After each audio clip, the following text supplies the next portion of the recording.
I've rounded up all of my best packing tips, hacks, tricks, and habits and crammed them into one video. I organized everything by category with timestamps if you want to jump around, but trust me, there's some gold sprinkled throughout that you don't want to miss. If you're struggling to eliminate or pare down clothes or shoes, instead of thinking, do I really need this? Switch your thinking to, what's the worst that can happen if I don't bring it? I find this mental process helps me work through scenarios to not only bring less, but to really get in the mindset of truly packing lighter instead of trying to find ways to squeeze in as much as possible into the bag. If you always feel like you've forgotten something, this exercise eliminates that second-guessing feeling. When you return home from a trip, do a packing audit and think about what you used the most, barely used, and didn't use at all. Then make a note in your phone to help you pack smarter and faster for your next trip.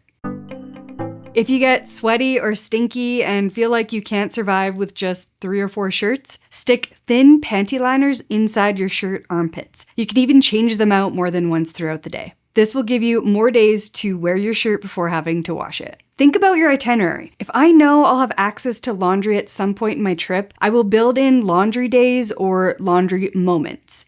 This can be something like having nothing scheduled one morning on day 5 or 6 so I can do some sink laundry. Or it could also be planning a buffer day where you don't have anything planned. Buffer days are always good to have anyways in case you need to shift things around due to weather. Don't play the I might wear this game because you absolutely will not end up wearing it. Follow the 3-second rule. When you pick something up, ask yourself if you would wear this right now or tomorrow. Decide within 3 seconds. If there's any hesitation, don't pack it. Use the 2-to-1 rule. For every 2 similar items, pack only 1. For example, if you want to bring a pair of dark wash denim and a pair of black jeans, those are both pretty similar, so choose just one. Or you might have a white t-shirt and a white tank top, pick one of those 2. I like to pack my suitcase at least a day ahead so I can walk away from it.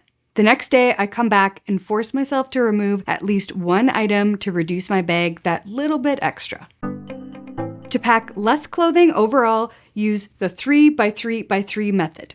This is 3 tops, 3 bottoms, and 3 layering pieces. The key is that all articles of clothing can be worn together to make as many outfits as possible out of only 9 pieces. This is what's called a capsule wardrobe, and it can be adapted to most kinds of travel and climates and for anyone's style. The trick here is that in most standard carry-ons, you can certainly fit more than 9 articles of clothing, plus undergarments, shoes, toiletries, and accessories. So challenge yourself to adhere to the 3x3x3, and then your reward is to throw in 2 or 3 more tops or as many as you can fit in. And at the very least, if you can't quite master the 3x3x3, always pack more tops than bottoms, which will give you the most outfit variations. So you don't need an equal amount of tops to bottoms. Another method I use to pack less is to lay everything out that I potentially want to bring and then identify items that are similar. I'm guilty of bringing too many black shirts and jeans that basically look the same, so anything that's similar, only bring 1. This will help you eliminate a lot of bulk. You can also try the 5-4-3-2-1 method, which is very customizable. It involves packing 5 tops, 4 bottoms, and then the 3-2-1 part is where you can customize it. So you can either do 3 pairs of shoes, 2 accessories, and 1 swimsuit, or 3 swimsuits, 2 pairs of shoes, and 1 jacket, just as examples. As long as you stick to the 5, 4, 3, 2, and 1 item from each category, this can work surprisingly well. With every piece of clothing you're packing, see if it can perform at least 2 functions. So for example, a pair of black joggers can be worn on the plane and on travel days, but also act as loungewear in your hotel room at the end of the day when you want to relax. I usually aim to bring darker clothing like blacks and navy blues because they're more multi-use than brighter colors. They can be dressed up to look more formal, and they're also better at hiding imperfections like sweat marks. Clothing made from merino wool is another good option. The fabric is temperature regulating and ultra breathable, so you can wear them a few times without needing to wash them. Merino wool is a good option if you don't have access to or much time to do laundry.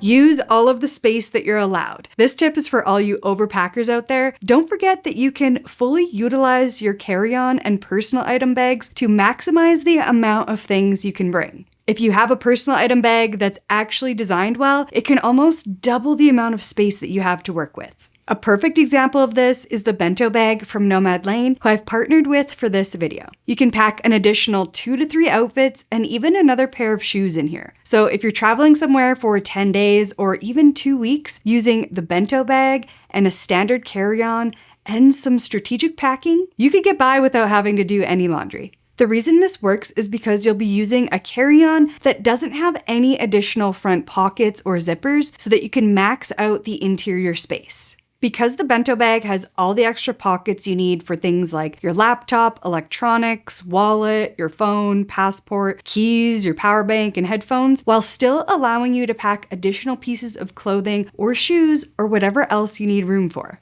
And an underrated feature I love about this bag is that it's got a light colored interior, which is so much better when you're quickly looking to check to see if you packed something.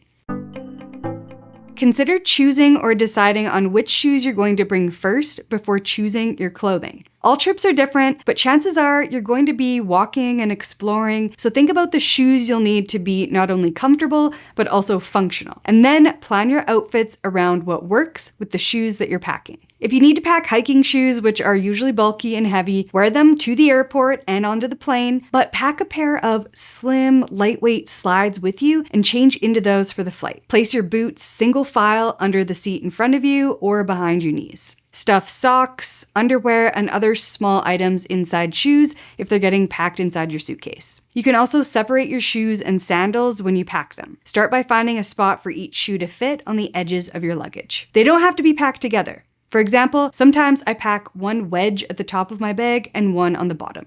If you don't have room for a second pair of shoes, pack a second pair of insoles. When your feet get tired and sore, you can swap out the old ones for some new cushy or memory foam or cooling gel insoles instead. It's almost as good as a second pair of shoes. I like Superfeet, they're a really good brand. If you're prone to blisters or didn't get the chance to completely break in a new pair of shoes, pack some blister patches.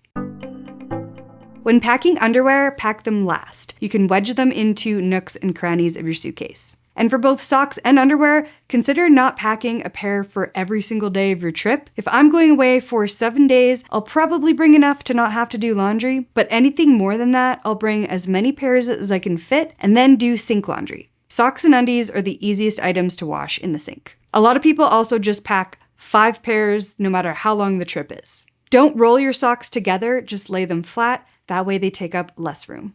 There is also such thing as disposable underwear. You wear them once and then throw them away, and then by the end of the trip, you now have some more room for souvenirs. It's a little wasteful, but it's an option. To pack a sun hat, turn it upside down, and then stuff it full of small, soft items like socks, underwear, or swimsuits, and then pack the rest of your suitcase around it, underneath the brim so it holds its shape and doesn't get squished. Or you can use a magnetic clip for your sun hat and clip it to your bag. Speaking from real-world travel experience, if you're hopping on a flight to a sunny tropical destination, this is a pretty common sight and you're not going to be forced to pack it away. Plus, a hat clip is useful when you're out and about, maybe going in and out of shops or restaurants, and you don't want to forget your hat somewhere after you've set it down. Ask me how I know. Or ditch the bulky sun hat and pack a packable bucket hat that folds up into the size of a corn tortilla. To pack belts, wrap them around the perimeter of your fully packed luggage. There's usually space where you can tuck them into the sides. To pack a necklace tangle-free, lay it down on a layer of press and seal wrap, then press down, seal, and roll. If you're concerned about wrinkles, pack a travel-sized bottle of Downy Wrinkle Release Spray. I find it works best if you spray your clothes before bed and then hang them up in the bathroom. Then let the steam from your morning shower do the rest. It's not as effective as a travel steamer, but it does help. You can also try the tight brick method for packing clothes to avoid wrinkles and place them in a packing cube. Or try folding your clothes in stacks by placing the most wrinkle-prone pieces in the center of the stack. Sandwich them between heavier items so that the pressure is even on the edges and stays in place. For doing laundry on the go, pack laundry detergent sheets and do sink laundry. I do this on almost every trip. And like I mentioned, to save space, you don't need to pack more than 5 pairs of socks and underwear. You can also wash your underwear and t-shirts while you're in the shower. Just squish the clothing under your feet as you shower. If you're planning an extended trip, say 2 weeks or longer, it's helpful if you can build in laundry days into your itinerary. When planning a trip, think about at what point you'll need to do laundry and try to book a hotel that might have access to a washing machine. For example, on my last 2-week trip to Europe, we specifically chose a hotel that would have laundry halfway through our trip. It's a little trickier than that because if you've traveled to Europe, you probably know that many places will have a washing machine, but not necessarily a dryer. So if you know that you'll probably want to do laundry on day 5 or 6, make sure that day of your itinerary is a little more chill with nothing booked or pre-planned.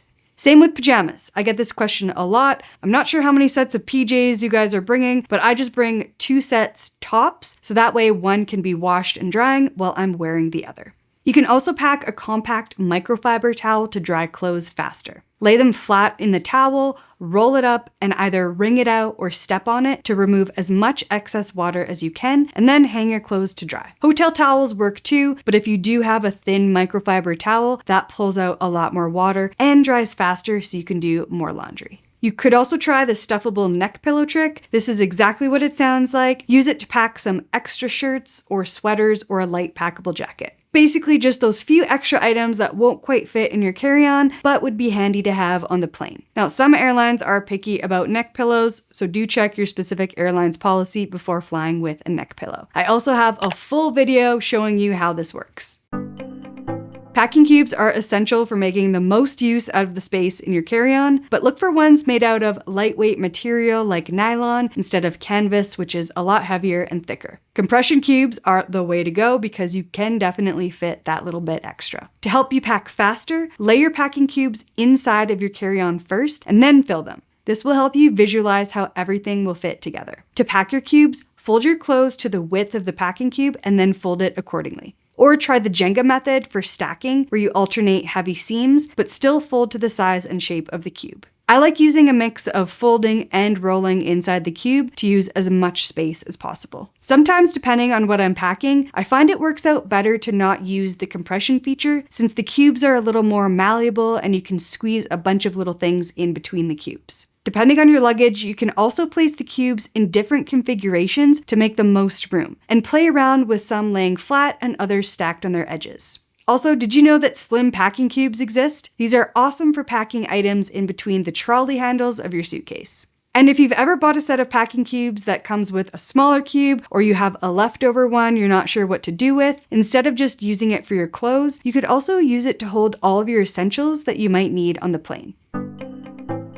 If you're planning to buy souvenirs and need to figure out how to leave space in your luggage, you could travel with clothing like socks and underwears and some t-shirts that are on their last legs and plan to leave them behind. Some might say this is a little wasteful, so if that bothers you, just don't do that. You could also choose to pack and wear inexpensive clothing that you bought from a thrift store, and then before coming home, donate those clothes, which now leaves you room for souvenirs. For souvenirs, you can also try the dirty duffel strategy. This is where you pack or buy a simple duffel bag, and then on your way home, you throw in all your dirty clothes and non-fragile items into this bag and check it if you need to. Then bring all of your souvenirs with you in your carry-on. That way, if your bag does get lost or damaged, you're just going home, so it's not as big of a deal compared to starting your vacation. If you're flying on an airline with very strict rules about sizes, or maybe you've got a really full flight and you're in the last boarding zone, always pack a smaller bag that has your essentials that you need with you on the plane and anything else you wouldn't want to lose. Put together a small bag that you can have separate or pull out quickly in case you do have to gate check your carry-on. You can use a hanging toiletry bag as your in-flight kit so that you can hang it from the seat and have everything in front of you instead of having to bend over and reach down into your bag. Let's talk toiletries. Pack your toiletry bag a day or two before you leave, and then only use items from that bag to make sure you're not forgetting something. Of course, you don't have to physically use the product, but for example, when you go to brush your teeth, reach to the bag and make sure your toothbrush is there, and then go grab your full tube of toothpaste. Or when you go to put on your moisturizer, make sure it's in your travel bag and then use it from your full size. You can use contact lens cases for small amounts of creams and makeup. A simple way to pack fewer toiletries to save room is to simply not pack them and then buy them at your destination. Unless you're headed somewhere off-grid, chances are you'll be within proximity to a store. However, this isn't always possible. Sometimes your itinerary is packed, or maybe you're getting in later in the evening when stores have closed, or maybe you're on a group tour which doesn't have much time for shopping for provisions on your first day. If you do need to pack toiletries, here are some quick tips to help you bring less of them and save space. I have heard people order Amazon Prime toiletries or cosmetics to their hotel or Airbnb for when they get there, especially if you're traveling with a family or a group and you're short on time and you don't want to burn valuable vacation time by running to the drugstore. I haven't tried this myself, but it is entirely possible and not the worst idea.